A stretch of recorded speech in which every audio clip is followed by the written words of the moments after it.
ஓராண்டு ஈராண்டு அல்ல, ஒரு நூற்றாண்டு 2 நூற்றாண்டு அல்ல, 2000 ஆண்டுகளுக்கு மேலாக இந்த மண்ணின் மைந்தர்களை, இந்த மண்ணின் மக்களை, இந்த மண்ணின் பூர்வகுடி மக்களை அடிமைப்படுத்தி, கொடுமைப்படுத்தி, தொடக்கூடாதவனாக, நெருங்கக்கூடாதவனாக, பார்க்க கூடாதவனாக, காலம் முழுக்க கூலி தொழில் செய்ய வேண்டியவனாக ஒடுக்கி வைத்திருந்து ஒரு அடிமைத்தனத்தை எதிர்க்கின்ற ஒரு புரட்சியை அமைதி வழியில் நடத்தி வெற்றி பெற முடியும் என்கிற வரலாறு இந்த உலக வரலாற்றில் தந்தை பெரியார் தொடங்கிய சுயமரியாதை இயக்கத்திற்கு மட்டுமே உண்டு. பிரெஞ்சு புரட்சி நடைபெற்றிருக்கிறது. அந்த பிரெஞ்சு புரட்சியில அதுவரைக்கும் ஆதிக்கம் செலுத்தி கொண்டிருந்த பிரபுக்களை எல்லாம் எந்த கில்லட்டின் கருவியை வைத்து மக்களுடைய தலையை வெட்டினார்களோ அதே கில்லட்டின் கருவிக்கு அந்த பிரபுக்களினுடைய குடும்பங்களுடைய தலைகள் பலி கொடுக்கப்பட்டன.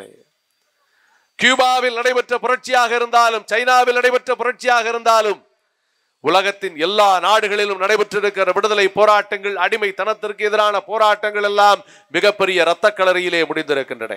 அடிமைகளாக விலக்கி வாங்கி அமெரிக்காவுக்கு கொண்டு வரப்பட்ட மக்களுக்கு அடிமைத்தனத்திலிருந்து விடுதலை அளித்து அந்த மக்கள் இன்று முதல் சுதந்திர தன்மையுடைய மனிதர்களாக உலவலாம் என்று ஆபிரகாம் லிங்கன் சொன்ன ஆபிரகாம் லிங்கனை, சட்டம் வகுத்து தந்த ஆபிரகாம் லிங்கனை சுட்டு கொண்டார்கள். அதற்கு பிறகு தொடர்ச்சியாக அதே மண்ணில் ஏராளமான ஆண்டுகள் சிவில் வார் என்று சொல்லக்கூடிய போர் நடைபெற்றது.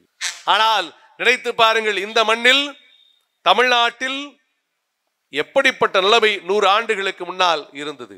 படிக்க கூடாது, தெருவில் நடக்க கூடாது, முழங்காலுக்கு கீழே வேட்டி கட்டக்கூடாது, சட்டை அணியக்கூடாது, தோளில் துண்டு அணியக்கூடாது, செருப்பு அணியக்கூடாது, நிமிர்ந்து நடக்க கூடாது, நிமிர்ந்து பார்க்க கூடாது. ஒவ்வொரு இடத்திலும் ஜாதியின் வேர்கள், வர்ணாசிரமத்தின் வேர்கள் நம்முடைய முதுகு தண்டுகளிலே ஏறி அழுத்தி நம்மை காலம் முழுக்க கூணி குருவியர்களாக வைத்திருந்த நிலைமையிலே இருந்து இன்றைக்கு நம்முடைய பிள்ளைகள் எல்லாம் உயர்ந்து படித்து நல்ல நிலைமையிலே இருக்கக்கூடிய அளவிற்கு இந்த சமூகம் மாற்றப்பட்டிருக்கிறது என்றால் அதற்கான அடிப்படையை உருவாக்கி இன்றைக்கும் காத்து கொண்டிருக்கிற இயக்கம்தான் தந்தை பெரியாருடைய சுயமரியாதை இயக்கம். 100 ஆண்டுகளுக்கு முன்னாடி நம்ம தாத்தாவும் பாட்டனும் படிக்கிறதுக்கான வாய்ப்பு இருந்துச்சா? இந்த மண்ணில் இன்னும் சொல்ல போனால் சாணிப்பாலும் சவுக்கடியும் அதிகம் நிகழ்ந்தது இந்த மண்ணில் தானே. அடிமைத்தனம் நிகழ்ந்தது இந்த மண்ணில் தானே.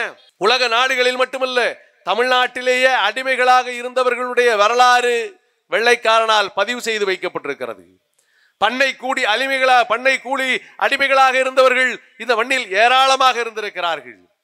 இன்றைக்கு அப்படி ஒரு நிலைமை இந்த மண்ணில் இருக்க முடியுமா?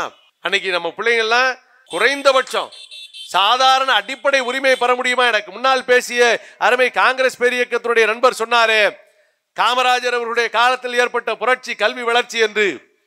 அந்த வளர்ச்சிக்கு அடித்தளம் இட்டது யார்? நீதி கட்சியினுடைய அரசும் சுயமரியாதை இயக்கமும் தந்தை பெரியாருடைய பெருங்குரலும் இந்த மண்ணில் எழும்பி இருக்காவிட்டால் அதற்கான அடித்தளம் அமைக்கப்பட்டிருக்குமா? காமராஜர் அவர்களுடைய சிறப்பு என்ன? பல நேரங்களில் காமராஜர் அவர்களை காட்டுகிற போது எளிமையின் சின்னம் என்பதோடு அடையாளப்படுத்தி விடுகிறோம்.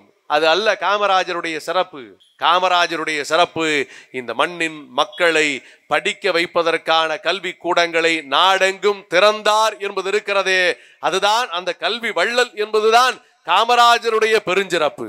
அவர் பள்ளிக்கூடங்களை திறக்க வேண்டிய அவசியம், அதிகமான பள்ளிக்கூடங்களை திறக்க வேண்டிய அவசியம் ஏன் ஏற்பட்டது? அதற்கு முன்னால் இந்த மண்ணை ஆட்சி செய்து கொண்டிருந்த ராஜாஜியின் ஆட்சியில் 6000 பள்ளிக்கூடங்கள் இழுத்து மூடப்பட்டன. தந்தை பெரியார் ராஜாஜி கொண்டு வந்த குலக்கல்வி திட்டத்தை மிக கடுமையாக எதிர்த்தார். என்ன குலக்கல்வி திட்டம்னா, அவரவர் ஜாதி தொழிலை அவரவர் செய்ய வேண்டும், செருப்பு தைப்பவர் பிள்ளை செருப்பு தைக்க வேண்டும், மலம் அள்ளுபவர் பிள்ளை மலம் அள்ள வேண்டும், வீதி கூட்டுகிறவர் பிள்ளை வீதி கூட்ட வேண்டும், விவசாயம் செய்பவன் பிள்ளை விவசாயம் செய்ய வேண்டும், மரம் ஏறுபவன் பிள்ளை மரம் ஏற வேண்டும், தச்சு தொழில் செய்பவன் பிள்ளை தச்சு தொழில் செய்ய வேண்டும்.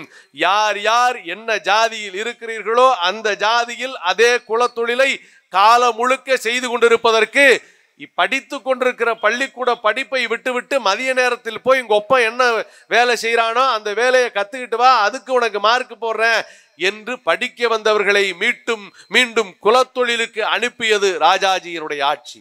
தந்தை பெரியார் பார்த்தார், வெகுண்டிருந்தார்.